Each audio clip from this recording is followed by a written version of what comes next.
Hey everybody, Glenn here with another episode of Deviation Sports Cards. Today I've got another just terrible CSG reveal video. Now I could sit here and blame this on CSG or a grader had a bad day or any of that crap that a lot of other people that post this kind of stuff online say, but in reality I gotta say, I probably just got a little bit lazy with this one. I didn't really do a thorough job of pre-grading these cards before I sent them in, and as a result, I didn't get the greatest grades. So we're going to go through them real quick. This is mostly junk wax, baseball. I got some sealed wax and cracked them open, and probably got a little overly excited about some of the stuff I had. And like I said, I just didn't take my time, and I'm paying for it. So we'll get right into this. Brutal reveal.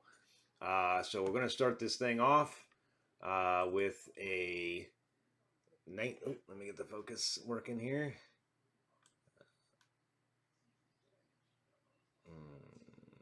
There we go. So we're going to start off with a 1993 Upper Deck Derek Jeter rookie card. This one I pulled straight out of a box. It's hard with these, I guess full color photos.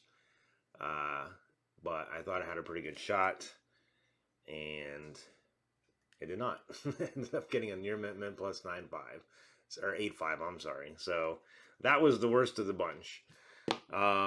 Next one up is a 1994 Ken Griffey Jr. Future Is Now card. Also thought it looks pretty good, but ended up coming back a CSG Mint 9.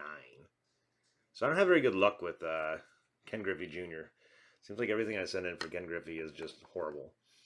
Next one up, I sent in some of my Topps Tiffany from '89, and what I'm finding is these edges on the back. I wasn't probably as particular as I should have been with them, and this was a Greg Maddux second year from 1989 Topps Tiffany. Also came back a Mint 9. Next one up is this one's a 1998 Topps Tiffany Wade Boggs All-Star.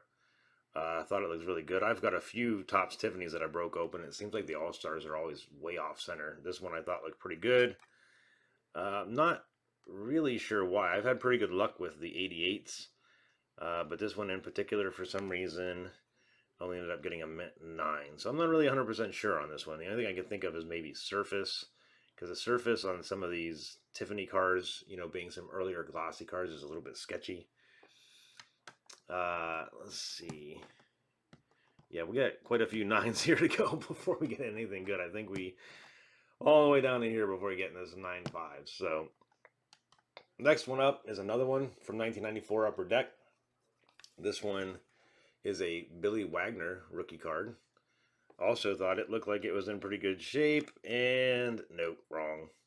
CSG Mint 9. Like, not that a Mint 9 is bad, really, for a card this age, but again, as I look at it, I can see, a couple little minor marks on the edges. This one being like a foil type card. So only ended up pulling a Mint 9 on that one. And then to continue my streak of bad luck on Topps Tiffany, it's another 89. This one I thought looked really good. That was the only reason I sent it in, because this isn't really a super valuable card.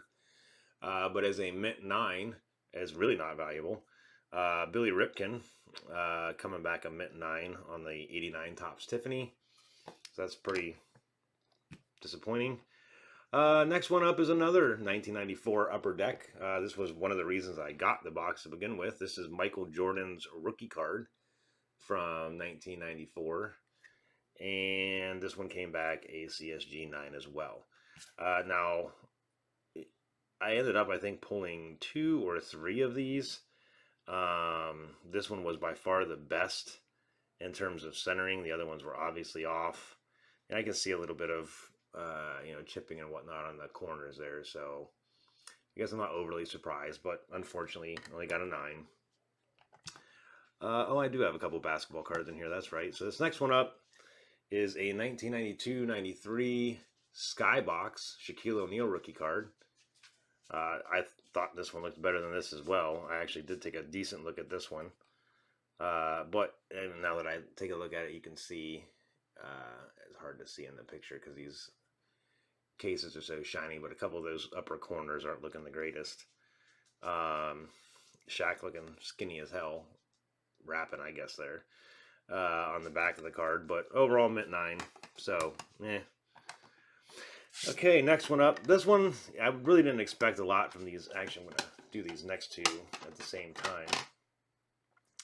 From these 1989 Bowmans, or 1991 Bowmans, I'm sorry. They're so hard to get good grades on these earlier paper Bowmans. So this was a 1991 Chipper Jones rookie.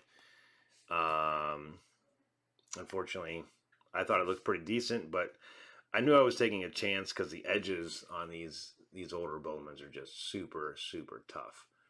So I ended up getting a mint 9 on that one. And then the next one's actually a 89 Bowman. I had bought a collection off a guy. He had sealed sets of 89, 90, and 91 Bowman. Oh wow. And now I'm just noticing that this card is damaged. Wow. So I may have to send that one back. You can see there's a big old crease right in the top of that. I did not notice that until I got in the bright light. So that must have been damaged during encapsulation. So that's not a good look for CSG. First time I've ever had anything like that happen before. After sending quite a few cards to them. So I'm going to have to reach out to them and get something done about that because that's not good. Ended up coming back a mint 9, but obviously it would not have graded a mint 9 with that crease on it. So, fortunately this stuff happens. I've seen videos where it happens with pretty much every grading company. So I'm not going to sit here and beat up on them too bad for it because it's like I said, it's happened again.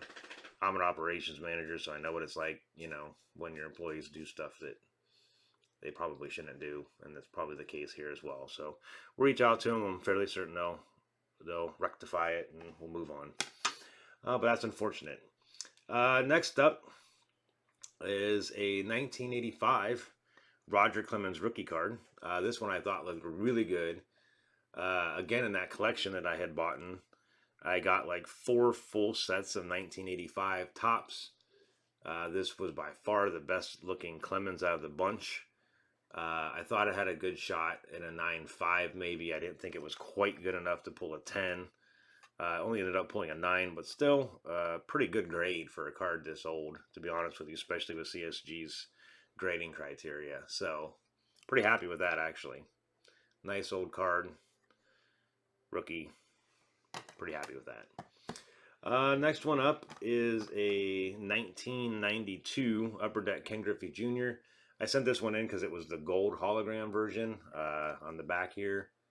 You see that the Upper Deck hologram's gold. They're not all like that. Unfortunately, this one only came back a mint 9.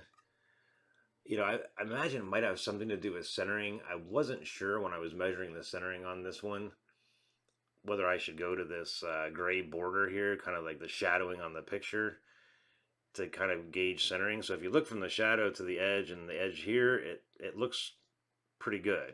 But if you go from the actual photo frame to the photo frame, it's definitely heavy on the top or right hand side, depending on how you're looking at it. So that could be why this got a 9, because I thought it looked really good other than that. So I knew I was kind of taking a chance because I wasn't real sure about how to measure that centering. But anyways, there you have it. This next one up is kind of a unique one. This is actually from 1994 Upper Deck. I just thought it was pretty neat that I was able to pull this, years after the fact. I actually did a little bit of investigation. I think there's only one graded by PSA of this as well. This is a trade card. On the back, you can see it's actually, if you pulled it out of a box, you could actually send it in and get this Mickey Mantle Long Shots complete set for just $3. Obviously, this expired on December 31st, 1994. So Obviously not able to do that anymore, but I just thought it was kind of neat that you can still pull something like that. It's kind of like pulling out I guess, an expired redemption or whatever. But I thought it was pretty cool. It was actually, a trade card, because you don't see anything like that these days where you can pull a card out and send it in and get a whole set out of it. So it was pretty neat. So I went ahead and sent it in and ended up getting a 9. Okay, this next one up is actually for my PC. Try to get some of the old Indians from when I was a child, when I was younger, back in their heyday, 95 through 97 kind of time frame.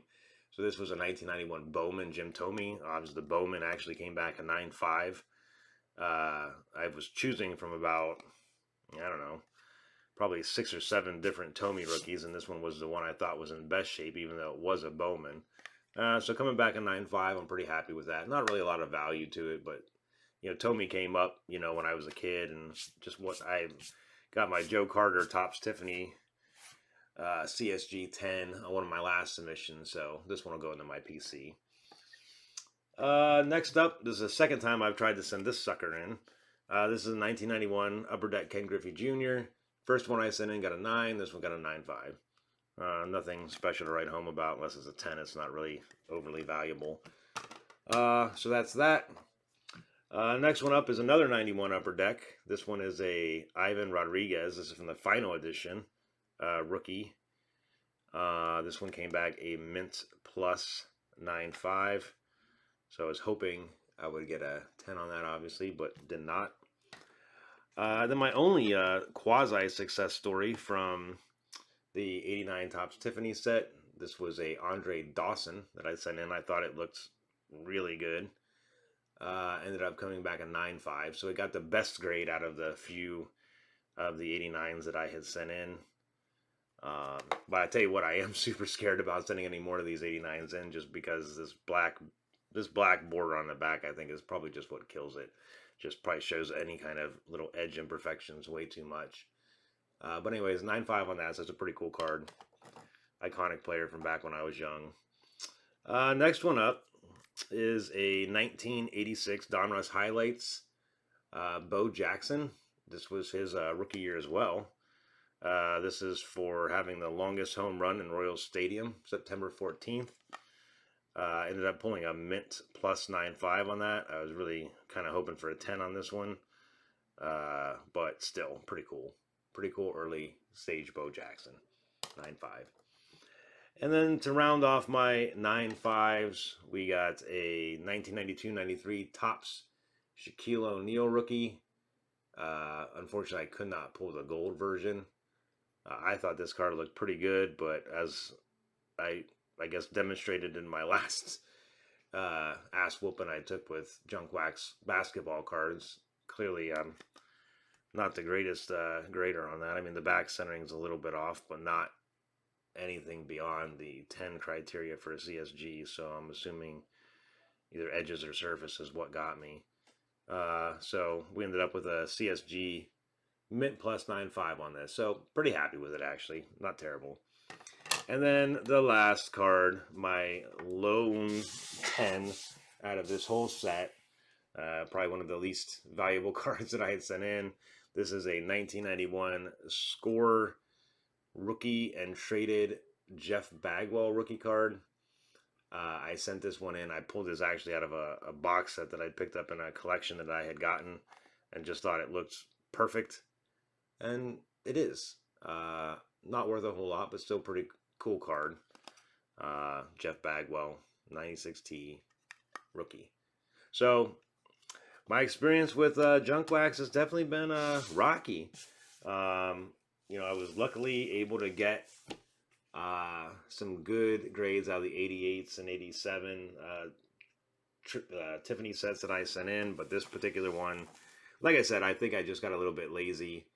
I did kind of go over these. Obviously, I didn't just like pull cards out at random. As I've gone through here, I've kind of told you what I did, but I will say I did not go through these with the normal methodology that I use, as I've shown in some of my other videos. I just took the loop and kind of went through it, and I probably kind of breezed through it a little bit too fast, and this is what you get. You don't stick to your own plan, and you end up getting worse grades than you wanted to get. So there you have it, guys. If you enjoy the content, please give me a subscribe and a like. I'd appreciate it. And I will talk to you guys next time. Thanks.